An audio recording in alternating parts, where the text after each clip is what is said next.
Leitandi.is kemur til sögunar og vill einblína á að gera sýnilegt og aðlaðandi fyrir ennþá fleiri heldur en eru virkir þáttakendur í dag.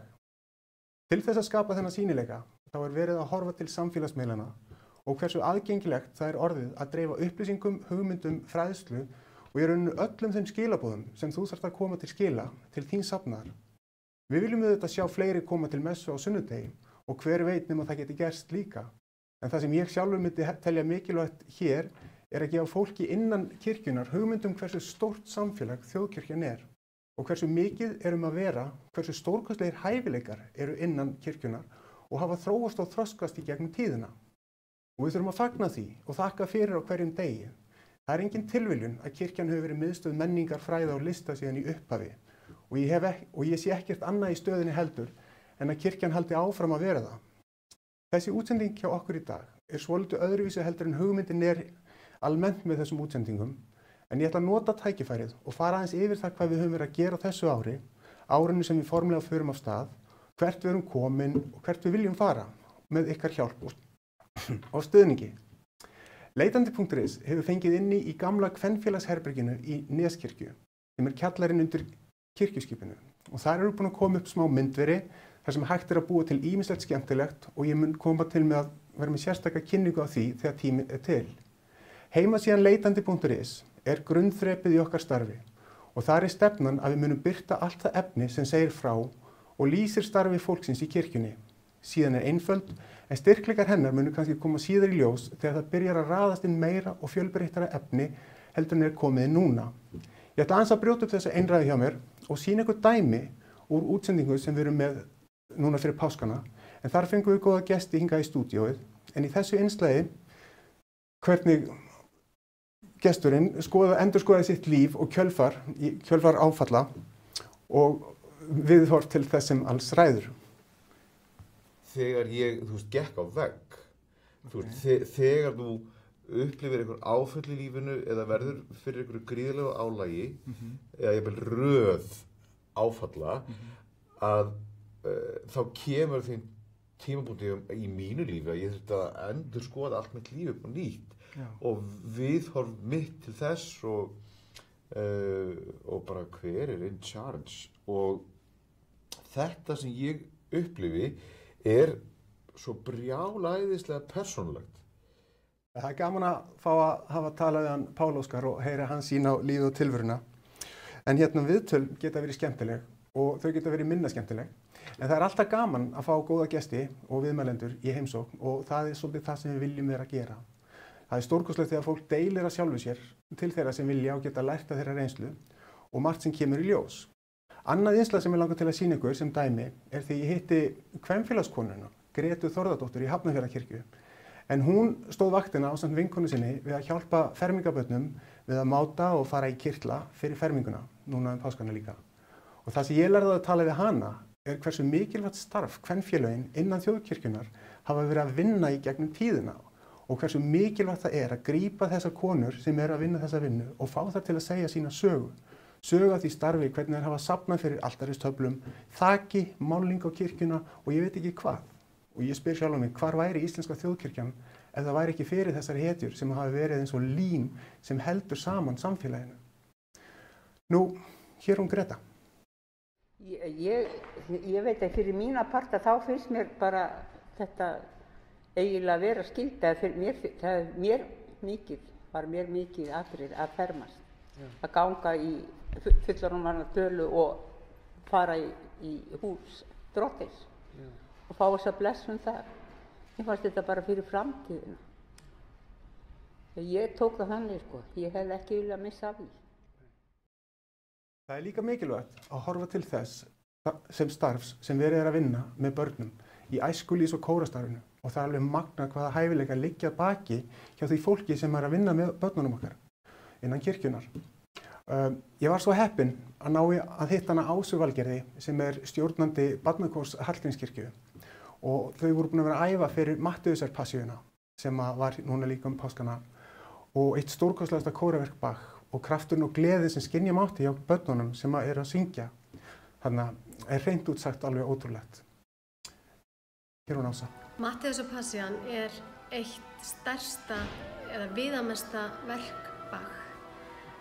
Í því eru 3 kórar, þar af 1 barnakór sem skrifaði fyrir yfirrödd sem við syngjum og hljómsveit, 7 sólóistar og fleiri.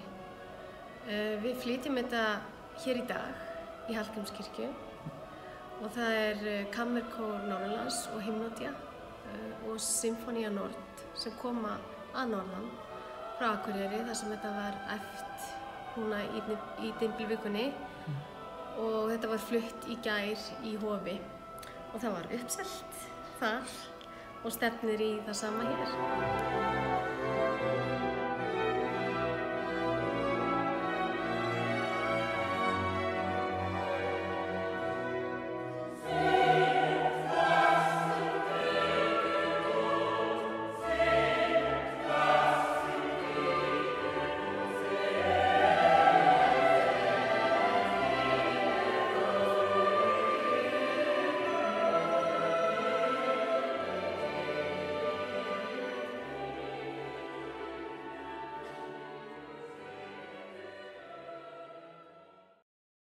Þetta allt fréttir sem hafa verið að birtast á leitandi.is og ég vil trúa því að þegar fólk almennt getur séð hvað verið að gera að þá með til lengri tíma litið segja að það sé erfitt að vera mótfallin öllu því sem kirkjan stendur fyrir.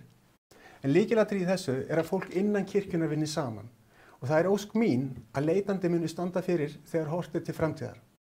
Í tengslum við páskana og fermingar þá hitti ég mikið af fólki og fékk bæði fermingabörn og presta til að segja mér frá þeirra upplifun af fermingunni sem slíkri.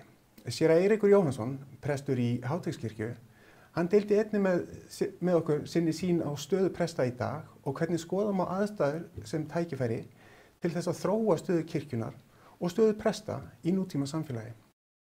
Maður kannski veit og hefur orðið vitni að því kannski til þess að börn presta og svona þau ekkert að auglýsa það mikið að þau séu að prestsfjölskyldum Það ekki vænlegt til vinsælda svona í hópi ungs fólks að vera þar En á hinn bóginn má líka segja að það líka ekkert endilega gaman til lengdar að vera alltaf í logni. Og á vissan hátt held ég eigi að líta á þetta þeir sem að telja sig og sannfærir að kristin trú hafi eitthvað mikilvægt fram að færa. Þá sé líka alltaf gaman að fá pínu til mótvind.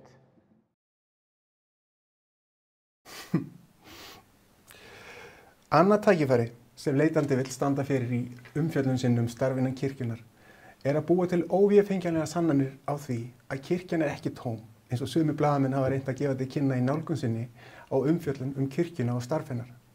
Á páskadag hitti ég Ingu Harðardóttur í Hallgrímskirkju sem sagði mér aðeins frá páskaeggjáleit barnastarfsins og það fór ekki á milli mála að kirkjan þar var troðfull á páskadag. Páskadagurinn í dag sem ótrúlega mikil gleðidagur í kirkjunni og við vorum mætt snemma í morgun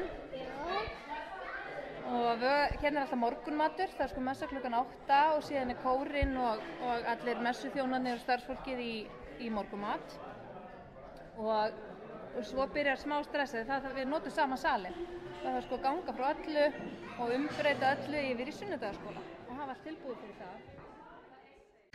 Stundum breytist viðtal úr einhverju einföldu í eitthvað meira og flóknara og það var mér mikið gleðiefni að fá að tala við Ólaf Stefánsson, handboltahetju, hans persónulegu trú og hvað hann sér og spáir fyrir lífið og tilveruna, ástina og ímyndunaraflið.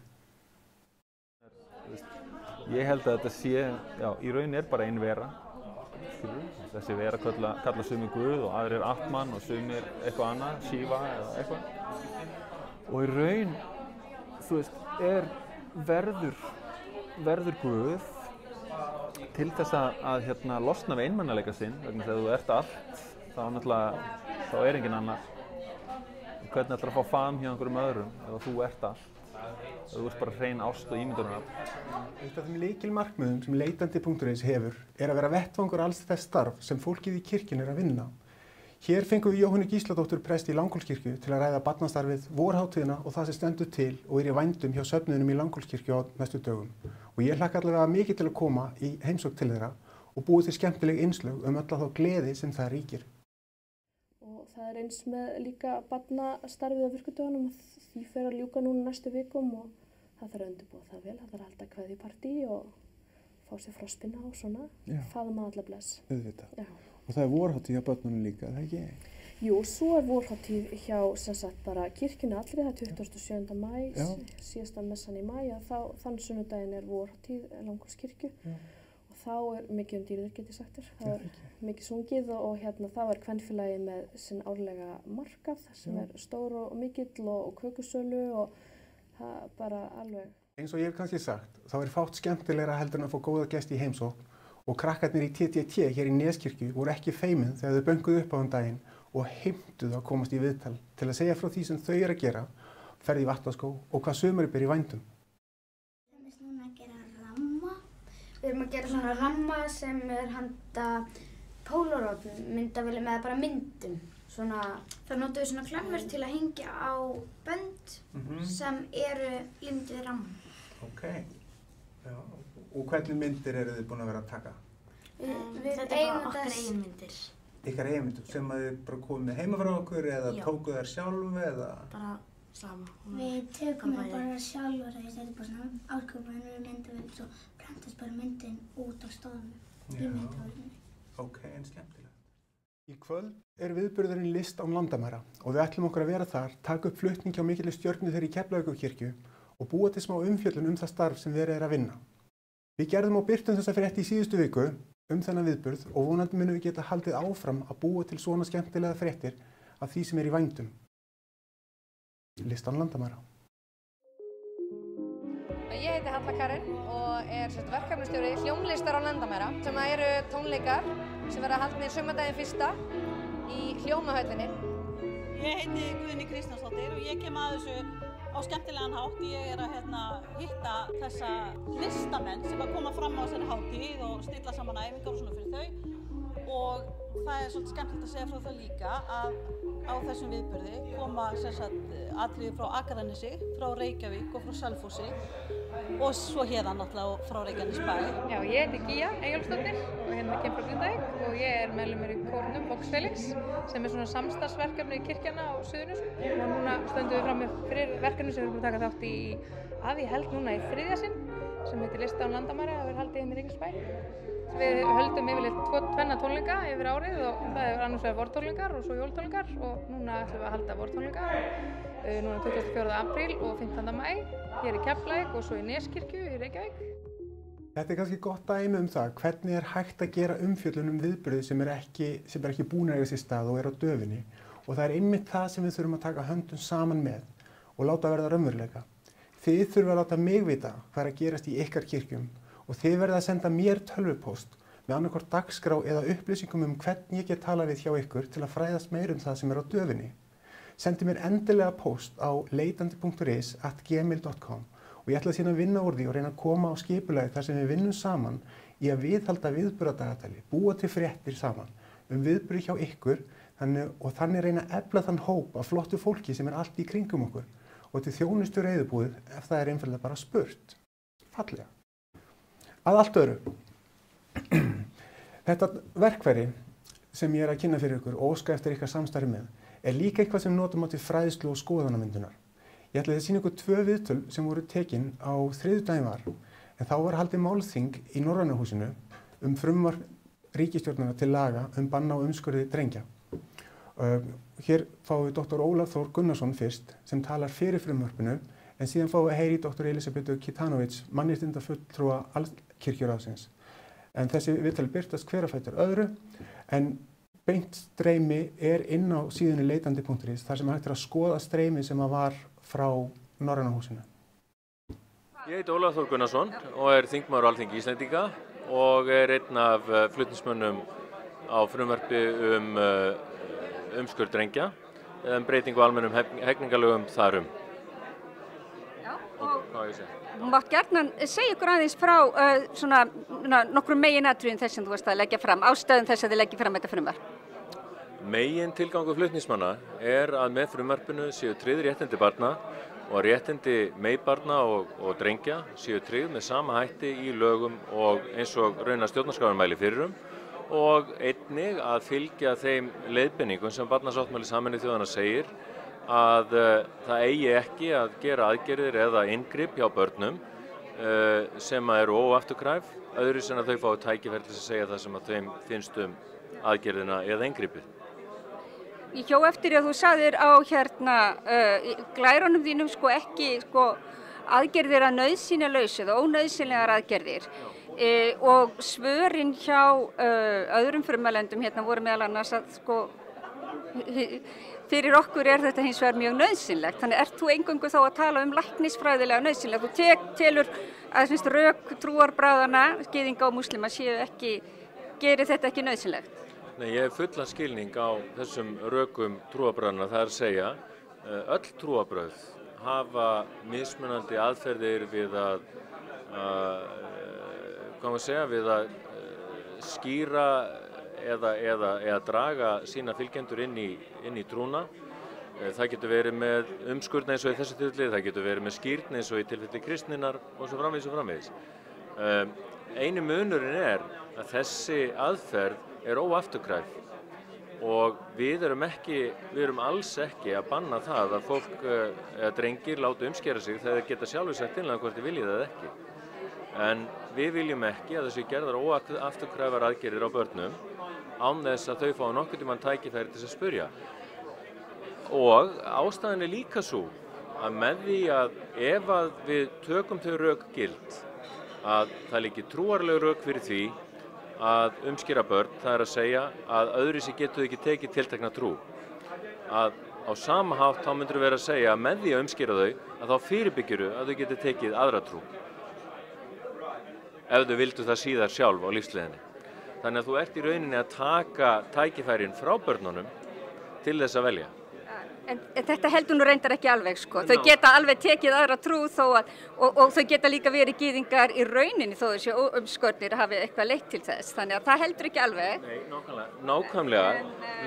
Það er nefnilega það sem ég að segja.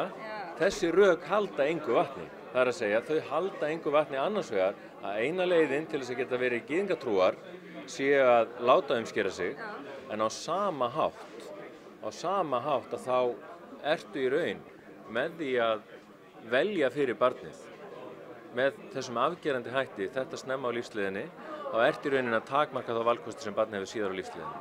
En það eru fjölmargir kristnir umskornir, hún hefur ekkert með það að gera hvorki til né frá. Þannig að ég get eiginlega ekki alveg séð hvernig þetta á að takmarka trú þeirra á þann hátt í framtíðinni. En það sem þú kemur að með kristin börn og sem eru umskorin, sem eru víða, þau eru umskorin sennilega í flestum tilfellum af einhverjum menningarlegum ástæðum. Þar sem að menn hafa trúað í einhverju leita vegna að þetta hefði eitthvað með heilbrigði eða hreinlæti eða eitthvað þess að það að gera. En þau rök halda bara ekki vatni þegar þau eru skoðun nákvæmlega, og í rauninni einu svona alvarlegu læknasamtökin sem að hafa tekið undir það sjónarmið eru bandarísku barnalæknasamtökin að nokkru leyti, en flest barnalæknasamtök til dæmis á Norðurlöndum eða í Evrópu eru á annarri skoðun.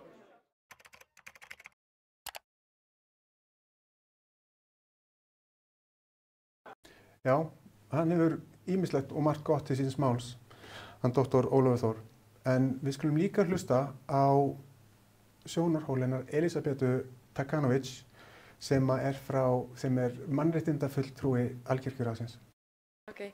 My name is Elisabetta Kitanovic and I work as an Executive Secretary for Human Rights at the Conference of European Churches in Brussels. Okay. Iceland has now been debating or is debating whether to ban circumcision with a penal effect. How does that repercuss in Europe? Well, I find this draft legislation very difficult because it has an impact on the implementation of freedom of religion or belief and exercising freedom of religion or belief by individuals and the communities, whether alone or in a community. And therefore, there is here we can see that there is a little bit clash of rights. If we are looking the EU legislation and European Charter of Fundamental Rights, so we have Article 10, and that is which speaks about the right to freedom of religion or belief. And in this case, we are speaking about the right to manifest religion or belief and to practice. And therefore, we have another article, Article 14, and that is the right of parents to educate their children according to their religious and philosophical beliefs. And another article, it's Article 4, which speaks about integrity of physical and mental integrity of every human person, and the right, Article 1, the right to protect human dignity, where it says that human dignity is inviolable. It means that human dignity needs to be accepted, protected, and promoted. So all these rights needs to be brought into the balance. So because in human rights system there is no hierarchy of rights. All human rights, they're universal. We cannot choose one right over the other right. It's not religious freedom. Já, þetta sko stærðarinnar mál. Það eins og hún segir, það ekki hægt að velja einn rétt yfir annan þegar kemur að mannréttindum. Og það það sem gerir þetta mál kannski svo flókið og við ætlum að reyna að taka saman punkta og setja inn í frétt sem núna búið að birta inn á leitandi.is. Þar sem að við setjum þessi viðtöl sem við tókum og hvetjum ykkur endilega til að skoða málið og mynda ykkar eigin afstöðu í því. En þetta bara sem að ég búin að reyna að gera hér í dag og sýna ykkur hluti af því sem að við getum gert hérna úr stúdíóinu og ég hlakka til að hitta ykkur, mörg ykkar og helst öll núna í næstu viku þegar þið komið á prestastefnu sem verður haldin hér í Neskirkju. Þannig að takk kærlega fyrir í dag og hlakka til að sjá okkur sem fyrst. Veri bless.